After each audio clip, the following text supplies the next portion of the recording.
Сәлем достар, бүгін мен балаларымның сұрауы бойынша тәтті пончиктер пісірген болатынмын.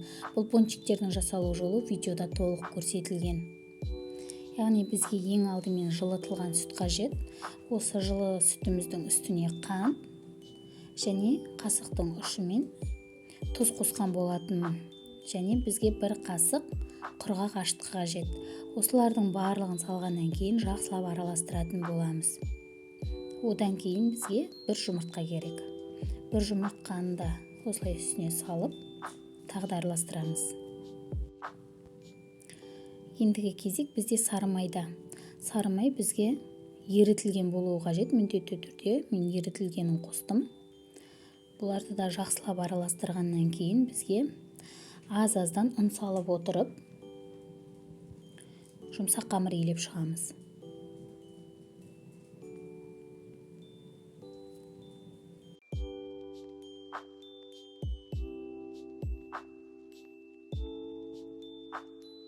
Жұмсақ қамырымызды илеп болғаннан кейін 1-2 сағатқа бетін жауып, көтерілгенін күтетін боламыз. Бетін ыдыспен немесе пищевоймен жапсаңыздар да болады. Міне мен 2 сағатқа көтерілуге қойған болатынмын. 2 сағатта міне осындай биік қамыр шықты менде. Енді осы қамырды оқтаудың көмегімен осылай жазып шығатын боламыз. Өте жұқа және өте қалың болып кетпеуі керек. Жобамен айтқанда 4-5 см болса жеткілікті. Енді жазып шыққан қамырымызды осындай мен стаканның көмегімен пончиктердің формасын осылай шығарған болатынмын. Осылай шығарып алғаннан кейін біз міндетті түрде артық қамырларды алып тастаймыз. Енді осы пончиктердің ортасын кондитерлік насадкілердің көмегімен осылай орталарын алып шығатын боламыз.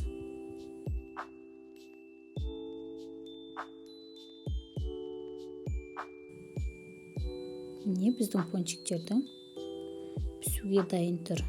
Бұл пончиктерді енді бетін жауып 20-30 минутқа қалдырамыз. Міне біздің пончиктер пісуге дайын. Енді табамызға май құйып, пончиктерді қызып тұрған майға екі жағы қызарғанша пісіріп алатын боламыз. Майды міндетті түрде мол қылып құйыңыздар. Пончиктердің барынша батып тұрғаны жақсы. Міне біздің пончиктер дайын. Енді осы дайын болған пончиктеріміздің бетіне шоколадын дайындайтын боламыз. Ол үшін бізге сары май менен шоколадты осылай алдын ала ерітіп аламыз. Міне еріген шоколадқа пончиктерімізді көріп тұрғандарыңыздай осылай батырып аламыз. Яғни осылай шоколадтарды жағып шығатын боламыз.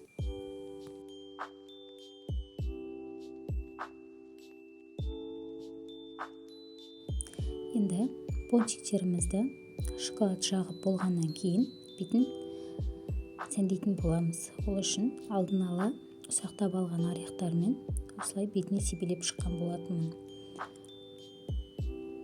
Яғни барлығы да өздеріңіздің қалауларыңыз бойынша. Айтпақшы достар, каналыма тіркелмеген болсаңыздар, каналыма тіркеліп, қоңырауша белгісін басуды ұмытпаңыздар. Мен пончиктерімнің жарты бөлігіне орех, жарты бөлігіне осылай сгущенка жаққан болатынмын. Сіздер де өз қалауларыңыз бойынша пончиктердің бетін әрлесеңіздер болады. Шайға өте керемет болып шығады. Үй жағдайында сіздерде жасап көруге кеңес беремін.